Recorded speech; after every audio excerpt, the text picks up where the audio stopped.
Buenos días, mi nombre es Carlos Cedeño, residente del segundo año del Servicio de Endocrinología del Hospital Militar Universitario Dr. Carlos Arbelo. El tema a presentar es anatomía y radiología normal del área celular. Iniciaremos hablando sobre la glándula hipófisis, la cual va a tener un lóbulo anterior o adenohipófisis con una porción glandular que representa el 70 al 80% y va a tener un lóbulo posterior o neurohipófisis que representa un 20 o 30% de la porción nerviosa.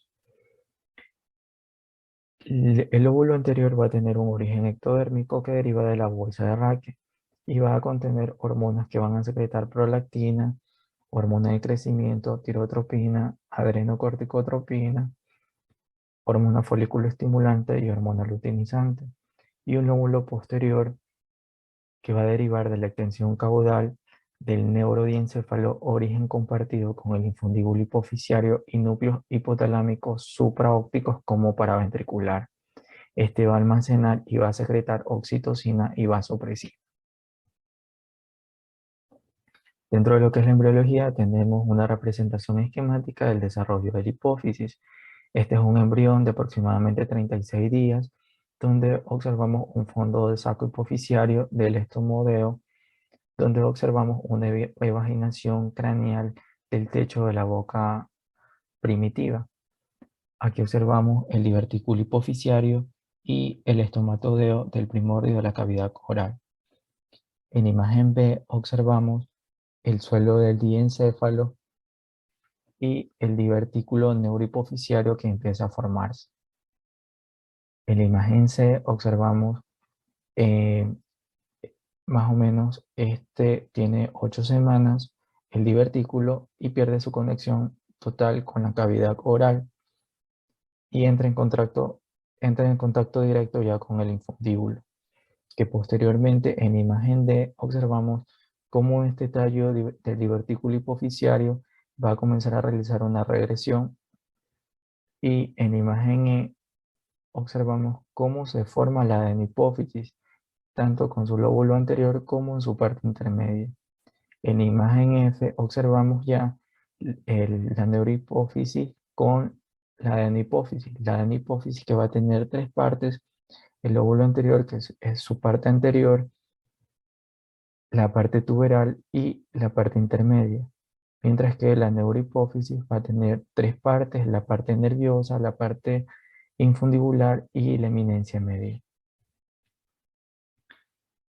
Aquí tenemos el cráneo, tenemos un corte de cráneo en su cara interna, vista de su parte medial, donde observamos que este va a tener dos porciones: el neurocráneo, que va a contener lo que es el encéfalo.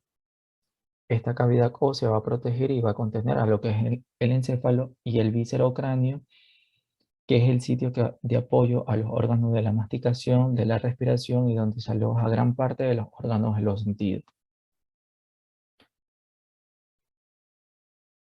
Aquí tenemos la base interna del cráneo, que va a estar formada por eh, una, una fosa craneal anterior, una fosa craneal media y una fosa craneal posterior.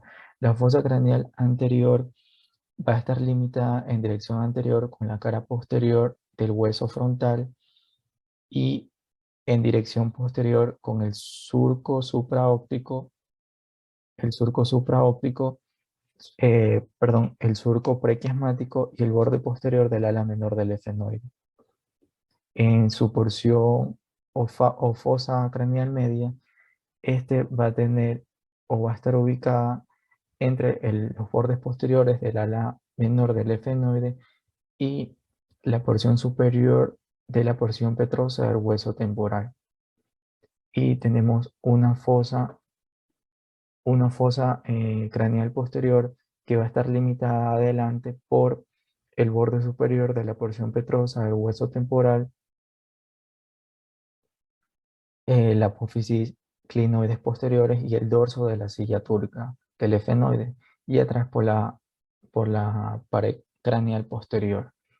Aquí observamos el hueso efenoide, que va a tener un cuerpo, el ala menor y los alas mayores, Este cuerpo va a tener la forma de una silla turca y va a contener por dentro a lo que es la glándula hipófisis. Esta va a estar limitada y sus componentes de la silla turca van a ser el piso que va a estar formado por la fosa pituitaria del efenoide adyacente al seno efenoidal, la parte anterior que va a estar compuesto por el tubérculo celular y las alas menores de lo que es el efenoide, la parte anterolateral que va a estar formada por la apófisis clinoides anterior, la parte posterior que va a estar formada por el dorso de la silla turca y posterior lateral que va a estar formada por la apófisis clinoide posterior. En la parte superior va a estar formada por lo que es el diafragma celular, que es la dura madre, y la parte supracelular que va a estar formada por el quiasma óptico y el hipotálamo, y la parte lateral que va a estar formada por los senos cavernosos, donde van a salir arterias como la carótida interna en su porción cerebral y la arteria carótida interna en su porción cavernosa. Va a contener también pares craneales como el oculomotor, el troclear, el nervio abducens y el nervio oftálmico como el maxilar. En este corte sagital del tercer ventrículo visto desde su cara medial podemos observar cómo aquí se encuentra lo que es la hipófisis, el infundíbulo, el quiasma óptico y lo que es el hipotálamo. Con respecto a la radiología normal del área celular, debemos de conocer que la región celular es un espacio anatómico complejo con múltiples tipos de tejidos a partir de los cuales puede surgir un amplio espectro de patologías. La resonancia magnética es el mejor método por imágenes para estudiar esta región debido a su alta resolución tisular, la caracterización de los patrones de crecimiento tumoral y el comportamiento biológico. De acuerdo a este protocolo, se le solicita la resonancia magnética con secuencias en T1 y en T2. Se la puede solicitar con múltiples planos de cortes finos con o sin gadolíneo. Debemos de tener en cuenta que la imagen pediátrica requiere de una visión más pequeña y con cortes más finos, y que para evaluar la resonancia magnética debemos hacerlo por planos, ya sea por el coronal o por el sagital. La imagen dinámica contrastada la solicitaremos cuando sospechemos de un microadenoma, y las secuencias isotrópicas ponderadas en T2 de alta resolución nos servirán para analizar importantes áreas funcionales como el quiasma óptico. Aquí tenemos nuevamente la glándula hipófisis dentro del sublóbulo anterior o en hipófisis, donde se va a observar hipointenso en T1 con respecto a la sustancia gris, realzando intensamente tras la administración de contraste endovenoso, realza igual que el infundíbulo. Mientras que en el lóbulo posterior o neurohipófisis, la hormona antidiurética se transporta y se almacena junto a estructuras proteicas, como es la neurofisinas, que son las responsables de la hiperseñal de la neurohipófisis normal en la secuencia T1. Aquí tenemos dos cortes coronales, uno en T1 y uno en T2. En T1 observamos cómo el líquido cefalorraquídeo aparece de color negro, ¿sí? Mientras que en la secuencia T2 aparece de color blanco brillante. Aquí observamos un corte coronal de una resonancia magnética ante uno sin contraste, donde observamos la hipófisis, el infundíbulo, el quiasma óptico, las arterias carótidas internas y lo que es el seno efenoidal. Este uno, como dijimos, vamos a encontrar el líquido cefalorraquídeo de color negro. Aquí observamos un corte sagital entre uno sin contraste endovenoso, donde encontramos la adenohipófisis de un color marcando una isoseñal, la hipófisis posterior que se observa hiperintensa en T1 debido al material neurosecretor, el infundíbulo que se encuentra hay una isoseñal, el quiasma óptico, el tercer ventrículo, el clivus y lo que es el seno efenoidal. Aquí observamos un corte sagital. En los recién nacidos la glándula tiene un borde superior convexo y presenta una hiperseñal homogénea en la secuencia T1, mientras que durante el primer año de vida la adenohipófisis cambia su señal pero se mantiene un foco de hiperseñal posterior donde se ubica la neurohipófisis. La resonancia magnética dentro de este corte sagital nos indica que a partir de los 2 años de edad adquiere un tamaño de 6 milímetros.